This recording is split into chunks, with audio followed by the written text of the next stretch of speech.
12 years after the Netherlands first legalized gay marriage, similar legislation in France has reignited homophobic sentiment. What about the rest of Europe? Is there any legislation against homophobia?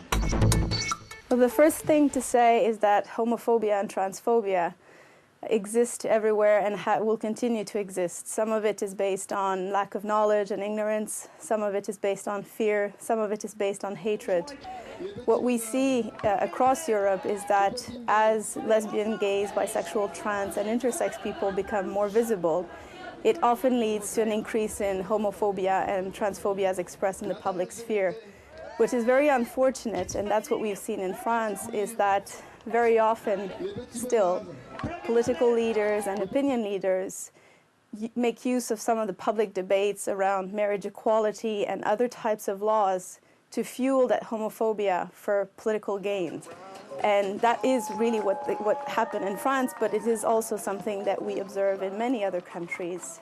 Because the other thing to say is that homophobia and transphobia is truly a pan-European phenomenon. There is no one country that is exempt from it, whether it is Sweden or the UK or Greece or Ukraine or Portugal.